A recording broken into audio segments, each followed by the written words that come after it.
Our channel. నేను మీ Hema Malini. And ఈరోజు ఒక పథకం ప్రకారమే నేను ఇక్కడ కూర్చున్నా. నిజంగా ఈయన ఇంటర్వ్యూ చేయడానికి ఎన్నో పథకాలు వేద్దామని కూడా ఆలోచించుకున్నా. ఎందుకు పథకం పథకం అని అంటున్నాం అనుకుంటున్నారా? సో అక్కడే ఉంది కదా టైటిల్, ఒక పథకం ప్రకారం అనే సినిమాతోటి సాయిరామ్ శంకర్ గారు మన ముందుకు రాబోతున్నారనమాట. సో ఆయనతో మాట్లాడేసి అసలు ఏం పథకాలు వేశారు, ఈయనే హీరో, ఈయనే విలను, ఈయనే అన్ని చేసేద్దామని ఒక పథకంలో మన ముందుకు వస్తున్నారా, ఇవన్నీ తెలుసుకునే ప్రయత్నం చేద్దాం. హలో, హాయ్, నమస్తే. సో మార్నింగ్ నుంచి చాలా టైర్డ్ అయిపోయి ఒక పథకం పాటతో స్టార్ట్ చేయలేదు మీరు? పాటతో స్టార్ట్ చేయాలా? ఇప్పుడు దాకా మిమ్మల్ని పాడి పాడి పాడి విసిగించలేదా? నేను అలాగే ఫీల్ అయ్యాను యాక్చువల్లీ. సో ఎప్పుడు 2 పాటలు అయితే ఖచ్చితంగా పాడుతూ ఉన్నాను అనమాట ఈయన కలిసినప్పుడు. బట్ ఈసారి ఆ పాట కాకుండా ఇంకోటి ఏదైనా ట్రై చేద్దామని అనుకున్నాను. కళ్ళలోకి కళ్ళు పెట్టి చంపేస్తుంటే పిల్లడా రెచ్చిపోదామా. నిజంగా ఈ ఇంటర్వ్యూలో మేము రెచ్చిపోదాం అని ఏం లేదండి. సో ఒక పథకం ప్రకారం, సో ఎలా వచ్చింది మీ లైఫ్లోకి ఈ పథకం? కేరళ నుంచి వచ్చిందండి. కేరళ. సో బస్ వేసుకొచ్చిందా, కార్ వేసుకొచ్చిందా, ఫ్లైట్ వేసుకొచ్చిందా? కేరళ నుంచి వచ్చింది. కాదు, ఆ రోజున ప్రెస్ మీట్ అప్పుడు ఆవకాయ పచ్చడి బాగా తింటాడు అని చెప్పి మీ డైరెక్టర్ని మీరు ఫుడ్ ప్రియుడు. ఓకే. ఇప్పుడు మన వెంకటేష్ గారి సినిమా ఉంది కదండి, ఏది త్రివిక్రమ్ శ్రీనివాస్, నువ్వు వస్తావు, నువ్వు నాకు నచ్చావు. అందులో వెంకటేష్ గారు, సునీల్ గారు, అమ్మాయి బాగా ఇంటెలిజెంట్ అండి ఏదంటే ఇంకోలాగా చెప్పు అంటే బాగా పొగరు సార్ అలాగా. తిండి ప్రియుడు కాదు, తిండిపోతు. అది చెప్పడానికి ఎగ్జాంపుల్ ఇస్తారా? సో తిండి ప్రియుడు అంటే ఇంకొక యాంగిల్లో తిండిపోతు. బాగా తింటాడండి. అది మన ఆవకాయ పచ్చళ్ళు, మన బిర్యానీలు బాగా పెడతాడు కూడా, బాగా అందరికీ. సూపర్. అయితే నాకు టీజర్ చూసినంత వరకు నాకు అర్థమైంది ఏంటంటే, ఈ మధ్యన స్టోరీ ప్రొడక్షన్స్ బాగా చేస్తున్నాను నేను. సో అందుకనే అవునండి, యాక్చువల్లీ బాగా చేస్తున్నాను. కరెక్ట్గా గెస్ట్ చేస్తున్నాను చాలా వరకు. సంక్రాంతికి వస్తున్నాం స్టోరీ ప్రొడక్షన్ అయితే నేను గెస్ట్ చేశాను. సో అందుకని అంటున్నా. సో మీ స్టోరీ మామూలుగా నేను ప్రొడక్ట్ చేస్తాను, అది కరెక్టో కాదో ఆఫ్ కెమెరా మీరు నాకు చెప్తారు కానీ. సో నాకు తెలిసి మీరు ఒక మంచి స్ట్రిక్ట్ క్రిమినల్ లాయర్. ఓకే, ఇక్కడ వరకు కరెక్ట్. ఆ తర్వాత సిచ్యువేషన్స్ వల్ల మీరు లాని వదిలేయాల్సి వచ్చింది. ఆ తర్వాత ఆ సిచ్యువేషన్ వల్ల సైకలాజికల్గా you are having something a habit. So దానివల్ల మేబీ కొన్ని మర్డర్స్ అవన్నీ చూపించడం జరిగింది. కాబట్టి సో మీరు ఎందుకోసమైతే ఈ లా వదిలేశారో, సో దానికి కారణమైన వాళ్ళని మీరు చంపుతున్నారు. So here you are the hero, you are the villain అని నా చిన్ని బ్రెయిన్కి ఏదో తట్టిందనమాట. సో ఇక్కడ వరకు నేను ప్రెడిక్ట్ చేశాను. మిగతాది సినిమా థియేటర్లో విలన్ ఎవరు కనిపెడితే 10,000 అని చెప్పి ఒక పథకం పెట్టారు కదా మీరు. సో అంత కాన్ఫిడెన్స్ ఎక్కడి నుంచి అసలు స్టోరీ మీద అంత నమ్మకం మీకు? నమ్మకం అండి. ఇప్పుడు మీరు చెప్పారు కదా, అదే అలా ఇప్పుడు చెప్పేదే మాకు నమ్మకం అని చెప్పి మీ నమ్మకం. ఓకే, అదే నాకు ఎలా నా నమ్మకం ఉంటుందో నేను చెప్పింది కరెక్ట్ అని, అలా మీకు మీ స్టోరీ మీద ఒక నమ్మకం చెప్పలేరని. సో ఓకే, నేను అయితే తప్పు చెప్పాను అన్నమాట. కరెక్ట్ వెళ్తుంది. ఓకే, కరెక్ట్ చెప్పారు. అయితే ఇంకొంచెం కనిపెడితే అయిపోద్ది. నేను థియేటర్లో కనిపెడతాను. ఫస్ట్ హాఫ్ చూసి మీరు చెప్పచ్చు డెఫినెట్గా. ఎందుకు నాకు తెలిసి మీకు అందరికీ మన షో చూడలేదు కదండి మీరు. అయితే మన అయితే వచ్చాను.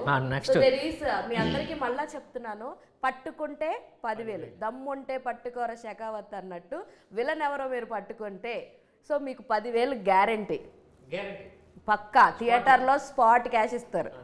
అసలు ఈ కాన్సెప్ట్ పెట్టాలని ఎందుకు అనిపించింది? అది ఉందండి.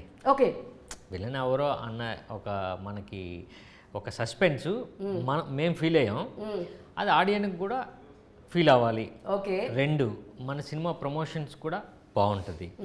అండ్ మనకు ఒక ప్రైజ్ మనీ ఇస్తే సినిమా తొందరగా మనకి రీచ్ అవ్వచ్చు. ఇంకోటి ఏంటంటే దాని మీద ఒక ఇంట్రెస్ట్ చూస్తారు కదా. సో ఇవన్నీ సినిమాలో ఉన్న స్క్రీన్ ప్లే మీద ఉన్న కాన్ఫిడెన్స్ అంతే.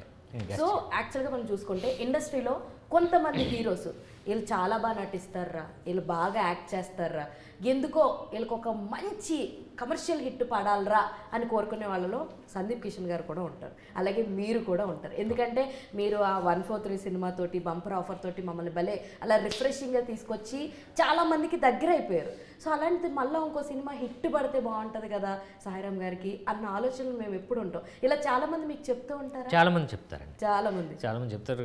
దాంట్లోనే ఉంటుంది కామెంట్స్లో కానీ కనిపించినప్పుడు కూడా అన్నా, "ఏంటి మీకు పడాలి పట్టాలన్నా." మీకు పడాలి అదే మంచిదే అండి. అలా రావడం కూడా చాలా పాజిటివ్గా మన గురించి అనుకుంటున్నారు కదండి. సో అలాంటి మీ వల్ల గ్యారంటీగా వస్తుంది. మేము ఎప్పుడు కూడా సందీప్ కిషన్ గారిని కలిసినప్పుడు కూడా definitely you should get a hard success రావాలి అని అనుకుంటా.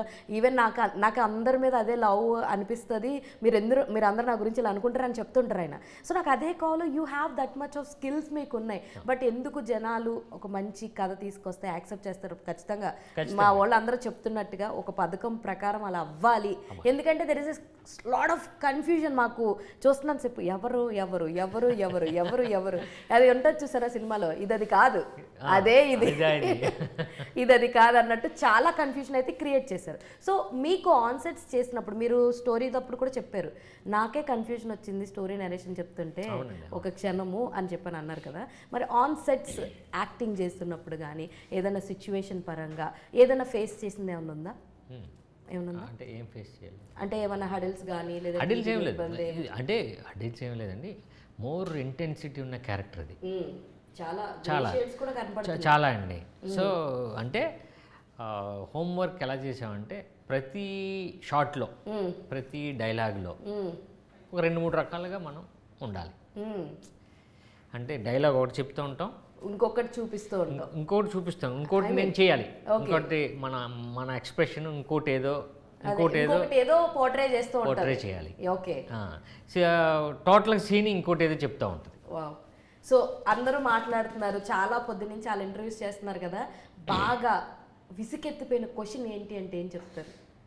ఏం లేదండి, ఏమి లేదా, అన్ని ఇంటర్వ్యూస్ బాగున్నాయి. అన్ని ఇంట్రెస్ట్. ఒక క్వశ్చన్ జనరల్గా రెగ్యులర్గా అడుగుతారు కదా ఆడియన్స్ కానీ ఎవరైనా కనిపించినా, ఈ క్వశ్చన్ అస్తమాలు అందరూ అడిగి విసిగిస్తున్నారని ఏం లేదా? లేదండి, ఎందుకంటే ప్రతి ఛానల్లోనూ ఇది వస్తుంది, అన్ని ఛానల్స్లోనూ ఇంటర్వ్యూస్ అందరూ చూడరు, ఏదో ఒక ఛానల్ రీచ్ అవుతూ ఉంటుంది. నేను అనట్లా, మీకు రిపీటెడ్గా అనిపించే క్వశ్చన్. రిపీటెడ్గా అంటే సినిమా గురించి అంటే రిపీటెడ్గా కొన్ని క్వశ్చన్స్ వస్తూ ఉంటాయి.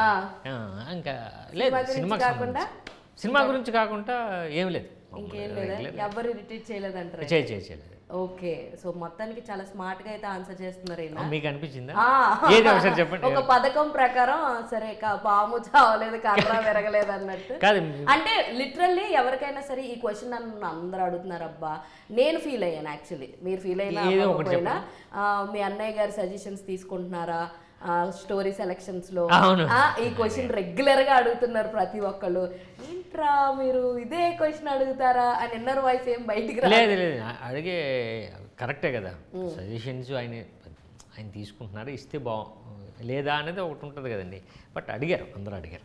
నేను అదే అంటున్నా, మీకు అరే అందరూ అడుగుతున్నారు అన్న ఇంటెన్షన్ కానీ లేదు. యాక్చువల్లీ నేను అన్ఎక్స్పెక్టెడ్గా నేను మీ అబ్బాయి అనొచ్చు, మన పురి గారు వాళ్ళ అబ్బాయిని ఒక చోట చూసాం. Is very calm, very control. అంటే చాలా ఫ్రెండ్స్ తోటి, అంటే నేను ఒక సెలబ్రిటీనని కానీ, నేను ఒక పాపులర్ డైరెక్టర్ కొడుకునని కానీ అలాంటిది ఏమీ లేదు. He's very calm, very soft. నేనైతే మాట్లాడలేదు, బట్ హీస్ వెరీ అలాగే. అంటే బేసిక్గానే తను అలా ఉంటాడా, తన నేచర్ అంతేనా? ఎలా ఉంటారు తనది మీ బాండింగ్ ఎలా ఉంటుంది? బాగుంటుందండి. మీరు వన్ వర్డ్ ఆన్సర్లు కాకుండా ఏమన్నా కొంచెం విత్తుగా ఇస్తే బాగుంటుంది. లేదు అంటే కలిసినప్పుడు సినిమాల గురించి ఏం మాట్లాడుకోం, బట్ కలిసినప్పుడు మిగతా విషయాలు, లేకపోతే ఈ గ్యాంగ్ ఇంకోటి ఉందండి, ఎవరంటే మా రెండో అన్నయ్యకి పిల్లలు 2 ఉన్నారు. ఓకే, వీళ్ళు 3 ఒకేలా ఉంటారు, అలా 6'2", 6'1", 6'3". మొన్న ఏదో రీసెంట్గానే గుళ్ళకి వెళ్ళారు, గుడి దర్శనానికి వెళ్ళారనమాట. సో మాకు అక్కడ కనిపించారు, ఎక్కడో తినడానికి ఆగినప్పుడు కనిపించారనమాట. సో మేబీ నాకు తెలియదు వాళ్ళ కజిన్సో లేదా ఫ్రెండ్సో మనకు తెలియదు, కానీ ఏదో గుడి దర్శనాల గురించి మాట్లాడుకుంటూ ఉన్నారనమాట. సో అందుకని అన్న, మిమ్మల్ని ఏమని పిలుస్తారు? బాబాయ్ అంటారు. బాబాయ్ అంటారు, చిన్న కాదు బాబాయ్ అంటారు. ఓకే, నేను బాబాయ్ అంటారు. బాగుంది, బాబాయ్. పెద్దగా అంటే అలా కిడ్స్ ఉన్నప్పుడు మనకి ఏం అనిపించదు. నేను కూడా మా బాబాయ్ ఏదో ఫ్రెండ్స్ లాగా మచ్చా అన్నట్టు అలా ఉంటుంది కదా, అలాగే ఉంటుంది. అంతే. సో మీరు మీ దాకా ఏదైనా కథ వచ్చి అరే ఇది నేను చేయను అని వదిలేసిన కథ బాగా మంచిగా హిట్ అయింది ఏమన్నా ఉందా? లేదండి, అంటే మనకి ఏం లేదు, ఏమన్నా ఉంటే మనకు తెలియదు, కానీ అంటే వదిలేయడం అంటే మంచి కథని ఎప్పుడు వదలమండి. అంటే ఇది నాకు సెట్ కాదులే పొరల్స్ నా క్యారెక్టరైజేషన్ సూట్ కాదులే అని వదిలేసిన క్యారెక్టర్స్ ఏమో. అసలు నా క్యారెక్టరైజేషన్కి నాకు ఏది ఇది సూట్ అవ్వదు అన్నది నాకు లేదు. ఓకే. అన్నీ నేను అనుకోవడం అన్నీ నాకు యాప్ట్ అవుతాయి. ఫస్ట్ యాప్ట్ అవ్వాలి కదా, యాప్ట్ అయిన తర్వాత అది మనం చేయగలం లేదా అన్నది మన బాడీకి సెట్ అవ్వాలి. లేదు నేను అలా ఫీల్ అవ్వనండి, ఏదైనా నేను చేయగలను, ఏదైనా సెట్ అవుద్ది. అయితే వదిలేసేయడం అన్నది ఉండదు. అంటే ఓకే మనకు చెప్పి ఇంకొక మెటీరియలైజ్ ఇంకో దగ్గర అయ్యి అలా ఏదైనా అయ్యి ఉంటాయి బహుశా. నాకు వచ్చిన కథ మంచి కథనైతే ఎప్పుడు నేను అలా ఏం మిస్ చేసిన వదలను. ఓకే.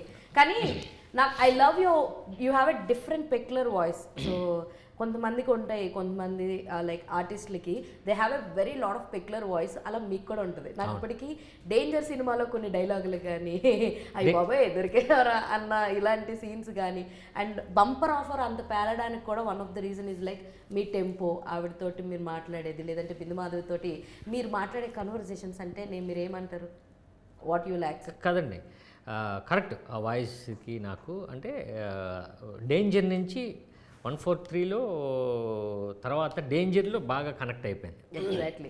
డేంజర్లో నాకు కృష్ణవంశీ గారు అవకాశం ఇచ్చినప్పుడు నా డబ్బింగ్ ఉత్తేజ్ గారు చెప్పించారు.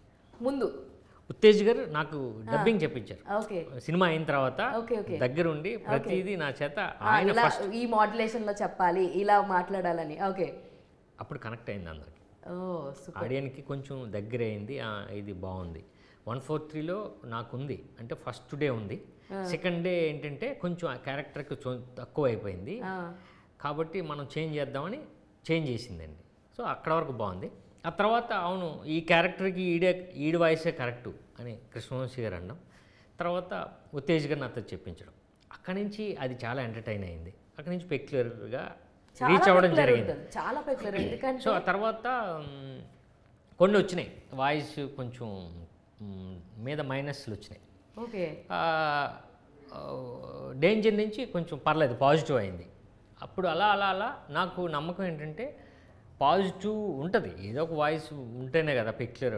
నేను ఎక్కడో రోడ్డు మీద నడుచుకొని వెళ్తుంటే చీకట్లో నేను ఎవరో తెలీదు కానీ నా వాయిస్ గుర్తుపట్టి నా దగ్గరికి వచ్చింది. ఎప్పుడు అప్పుడు బిగినింగ్లో. ఓకే. సో అక్కడి నుంచి నేను ఇంకా డేంజర్ తర్వాత నుంచి ఇంకా చెప్పడం జరిగింది, ఎవరైనా చేంజ్ చేద్దామంటే ఒప్పుకునేవాడు. సో ఇంకొకటి రవితేజ గారిది ఒక సినిమాలో ఉంటారు కదా లైక్ ఇడియట్, నేనింతే. అయ్యా నేనింతేలో. సో సినిమా గురించి ఒక కల్ట్ ఫ్యాన్ కింద అన్నా ఎక్కడున్నాడు అన్నాడు, కనపడండి చంపేస్తాను నేను అని చెప్పేసి. యా, అలా మీ ఫ్యాన్స్ ఎవరన్నా మీకు ఫోన్స్ చేసి, కొంతమంది ఈ మధ్యకాలంలో యంగ్ హీరోస్ అందరికీ ఫ్యాన్స్ చాలా ఇంటరాక్టివ్గా ఉంటారు, అలా మీకు ఫ్యాన్స్ ఎవరన్నా ఇంటరాక్టివ్గా ఉన్న వాళ్ళు ఉన్నారా? కాదండి, నేను అంటుంది ఏంటంటే నేను ఇంకా అంటే నన్ను అభిమానించే వాళ్ళు ఓకే ఈ సినిమా వస్తే చూద్దాం అన్న వాళ్ళు ఉన్నారు, కానీ మీరు అన్నారు కదా హార్డ్ కోర్ అని ఉంటుందా, నేను ఇంకా దాన్ని ఎస్టాబ్లిష్ చేసుకోలేదని మీరు అనుకుంటున్నారు? లేదు, ఇంకా లేదు, యాక్సెప్ట్ చేస్తున్నారు అంతేనా? అదే ఇంకా ఇంకా లేదు కదా నా సినిమాలు. ఈ ఇంటర్వ్యూలో ఒక పథకం ప్రకారం ఏదో చేద్దాం అనుకోండి, నేనే ఎక్కువ మాట్లాడుతున్నాను అన్న ఫీలింగ్ వస్తుంది నాకు. మీరు అన్ని వన్ వర్డ్ ఆన్సర్స్ సాఫ్ట్ గా ఆన్సర్ చెప్తాను. అదే చాలా సాఫ్ట్ గా చెప్తుంటే నేనే ఎక్కువ మాట్లాడుతున్నాను సార్ అన్నట్టు. లేదు మీరు కరెక్ట్గానే అడుగుతున్నారు, నేను కూడా కరెక్ట్గానే చెప్తాను. అవునండి. సో మన సినిమాలో మ్యూజిక్ డైరెక్టర్ గురించి, మ్యూజిక్ గురించి రాహుల్ రాజు గారు అండి, ఆయన కూడా కేరళనే. మన తెలుగులో ఓ మై ఫ్రెండ్ చేశారు. ఓ ఓకే, సూపర్. పాఠశాల, ఓ మై ఫ్రెండ్ మంచి సాంగ్స్, నిజంగా సూపర్ సాంగ్స్ అండి. ఇప్పుడు మలయాళంలో బెస్ట్ మ్యూజిక్ డైరెక్టర్. 2 సాంగ్స్ ఉంటాయండి ఇందులో. సిద్ శ్రీరామ్ గారు 2, ఒకటి మెలోడీ, ఒకటేమో చిన్న. 2 లైన్లు పాడొచ్చు కదా, ఎంతసేపు నేను పాడుతున్నా కదా, మీరు పాడండి. పాడతాను ఇప్పుడు పాడండి. లేదు మీకు ఫోన్ చేసి పాడతాను. నన్ను మాత్రం పాట అడిగి మరి పాడిపించుకున్నారు. మీరు బాగా పాడుతున్నారు. Oh thank you so much. So BGM ఏమో మన గోపి సుందర్ గారు. అవును, ఆయన కూడా మంచి ఆల్బమ్స్ ఇచ్చారు. అంటే సినిమా ఇంటెన్సిటీ, సినిమా తాలూకా మనకి థ్రిల్లర్కి బేసిక్గా బీజిఎమ్స్ కదండి, చాలా బాగుంటుంది సినిమా. నాకు ఒక పోస్టర్ చాలా ఇంట్రెస్టింగ్గా అనిపించింది, నేను యాక్చువల్లీ ఇందాకే చూశాను.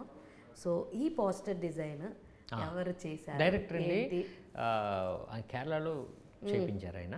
సో అందులో ఇవన్నీ మీ ఫేసెసే కదా? అంతే. ఇది రాముడు అండి, ఆ, ఇది రావణాసుడు. ఆ. సో ఇవన్నీ 10 తలలు. ఓ ఓకే. ఆ, రాముడు రావణాసుడు 10 తల. 10 తలలు. అది క్యారెక్టర్ అన్ని షేడ్స్ ఉంటాయి ఇందులో. అసలు ఏంటి 10 షేడ్స్ ఉంటాయా? 10 ఉండొచ్చు, 20 ఉండొచ్చు. ఒక పథకం ప్రకారం ఆయన కన్ఫ్యూజ్ చేస్తున్నారు. అవును. 10 ఉండొచ్చు, 20 ఉండొచ్చు. కానీ this was like fantastic poster. అసలు నాకైతే చాలా చాలా నచ్చింది. చెప్పండి మీ డైరెక్టర్ గారికి నేను బాగా చెప్పానని చెప్పి బాగుందని. నిజంగా క్రియేటివిటీ చాలా చాలా బాగుంది, సూపర్ ఉంది అసలు. నిజంగా దీనికే ఆ క్యూరియాసిటీ అన్నది పెరిగింది అనమాట. సో మీకు పోస్టర్స్ కానీ టైటిల్స్ కానీ అన్నీ చూపించినప్పుడు ముందు నుంచే ఒక పథకం ప్రకారం అని వెళ్దామని అనుకున్నారా? అవునండి. ఆ టైటిల్ ఇలాగే వెళ్దాము అనా, లేదంటే 2-3 టైటిల్స్ ఏమన్నా చెప్పడం లాంటివి జరిగినాయి? అంటే నా దగ్గర ఉన్న టైటిల్స్ నేను చూసుకున్నా, దీనికి యాప్ట్ అయ్యేది ఏంటి, నేను రాస్తాం, మనం నోట్ చేసుకుంటాం కదండి. సో క్రైమ్ జానర్లో ఉన్న టైటిల్స్ ఏంటి అనుకున్నప్పుడు ఒక 4-5 వచ్చినాయి. ఇందులో ఇది బాగా బాగుంటుంది. ఇంకో 2 టైటిల్స్ ఏంటి చెప్పచ్చు కదా? తెలీదు అప్పుడు నాది, తెలియదు, మీకు తెలీదు. సో ఇందులో నేను ఇది బాగుంటుంది అని అప్పుడు డైరెక్టర్కి చెప్పడం జరిగింది. ఎందుకంటే ఆయన కేరళ అనుకోండి, మంచి టైటిల్ ఆయనే పెడతాడు. బట్ తెలుగు కాబట్టి ఒక టైటిల్ నన్ను అడిగాడు, నేను ఇది సజెస్ట్ చేశాను. ఇది నేను ఒపీనియన్ ఆయనకి చెప్పకముందు నా ఫ్రెండ్స్కి, డైరెక్టర్ రైటర్స్కి అడిగాను. ఈ ఫ్రేజ్ ఇది బాగుంటుంది కదండి, మనం వాడేది ఎక్కువ క్రైమ్స్కి వాడుతుంటాం మ్యాక్సిమం. సో అప్పుడు వినోద్కి చెప్పాను, సూపర్ ఏంటనే దీనికి అర్థం అన్నాడు. సో ఇది అన్న వెంటనే ఆ పక్కన అక్కడే ఉన్నాడు, ఎక్కడ రిజిస్టర్ ఆఫీస్లో ఉన్నారు, టైటిల్ రిజిస్ట్రేషన్ ఇప్పుడు చేయించాలి ఇమీడియట్గా. మనోడు అలాగే అడుగుతాడండి, ఎలా అంటే కరెక్ట్గా ఆ మూమెంట్లో పని అవ్వాలి, అప్పటి వరకు అడగడు. నాకు యాక్చువల్లీ ఆయన ప్రెస్ మీట్లో అన్నయ్య అన్నయ్య అన్నయ్య అంటే నాగార్జున గారిది ఒక సినిమా ఉంటుంది, రమ్యకృష్ణ గారిది వాళ్ళందరిది, చంద్రలేఖ సంథింగ్ ఏదో సినిమా ఉంటుంది. అందులో ఒక పిక్చర్ అన్నయ్య సేవ్ మీ అన్నయ్య, కాపాడు అన్నయ్య అన్నయ్య, ఆ టోన్ ఉంటుంది, డిఫరెంట్గా ఉంటుంది ఆయనది. సో ఆయన గుర్తొచ్చారు వన్సరిగా, ఒక ఆయన భాష డిఫరెంట్, తెలుగు ఆ ప్రొనౌన్సియేషన్ అన్నయ్య అన్నయ్య అంటే నాకు ఒకసారిగా ఆయన గుర్తొచ్చారు. క్రేజీ. అయితే నాకు ఇప్పుడు మీరు పాట పాడమంటే పాడట్లేదు, ఒక డైలాగ్ చెప్పండి. సో దాన్ని I just want to hear in different variations. ఈ సినిమాలో రియలిస్టిక్ ఈ సినిమాలో అవ్వచ్చు, బంపర్ ఆఫర్ అవ్వచ్చు, 143 అవ్వచ్చు, ఏదన్నా అవ్వచ్చు, డేంజర్ అవ్వచ్చు, ఒక డైలాగ్ చెప్పండి, దాన్ని వీ కెన్ మాడ్యులేట్. నవరసాలు కాకపోయినా 4, 3, 143లో డైలాగ్ మీరే గుర్తు చేయండి. నాకు అంత డైలాగులు గుర్తులేవు యాక్చువల్లీ 143లోది. నైనింతిలో నా డైలాగ్స్ లేవు, కానీ నైనింతిలో డైలాగ్స్ బాగుంటాయండి. మీకు ఇప్పుడు ఏ డైలాగ్ గుర్తుంది అదే చెప్పండి, లేదంటే ఒక్క ఛాన్స్ ఒకే ఒక్క ఛాన్స్ చేద్దామా అందులోది, లైక్ ఖడ్గం సినిమాలోది, లేదా మీరు ఏ డైలాగ్? నేనంతే అన్నయ్య రాసిన డైలాగ్ చాలా, మీకు ఏది గుర్తుంటే అది చెప్పండి. నాకైతే గుర్తులేదు, నా డైలాగ్ లేదు, పోకిరిలో డైలాగ్ మంచి. మీరు ఏం చెప్పినా అందులో 4-5 రసాల్లో మీరు ఇప్పుడు చెప్పాలి. ఎవరు? నేనండి, క్షమించండి ప్లీజ్ ప్లీజ్ ప్లీజ్ ప్లీజ్. అమ్మ నేను చెప్తానని అనుకుంటున్నారా మీరు? మీరే చెప్పాలి. ఓహో నో వే, మీరు పాట పాడలేదు, at least you have to do this. ఒక పథకం ప్రకారం ఇది చెయ్యండి అట్లీస్ట్. అది మహేష్ బాబు గారి డైలాగ్, మీరు చెప్పండి. అది చెప్తా. ఆయన అదే ఎప్పుడు వచ్చాం కాదనియా, బుల్లెట్ దిగిందా లేదా, అది అయింది. కొంచెం ఇంట్రెస్టింగ్గా చెప్పరా ఒకసారి, చాలా సాఫ్ట్గా చెప్తున్నారు, కొంచెం సీరియస్గా చెప్పండి. ఇది ఒకసారి చేసి చూపు. మీరు చేయండి, చెప్పండి. I am not the actor, I am the anchor. ఒకసారి చేయండి సీరియస్గా, జస్ట్ ఫర్ ద ఫన్. అంతే అంతే చేయండి. ఎప్పుడు వచ్చాం కాదండి, బుల్లెట్ దిగిందా లేదా. మీరు ఇప్పుడు సీరియస్గా చేశారు ఇది? లేదు అలా లేదా, లేదు. కెమెరా లెన్స్ చేంజ్ చేయవా?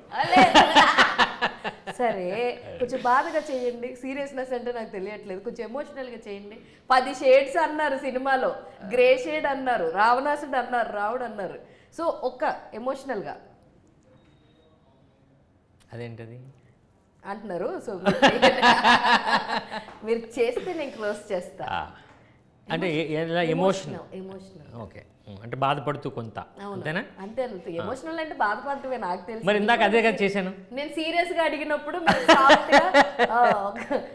ఎప్పుడు వచ్చావు అన్నది కాదన్నయ్య, బుల్లెట్ దిగిందా లేదా అంటున్నారు. ఎప్పుడు వచ్చాం కాదన్నయ్య, బుల్లెట్ దిగిందా లేదా.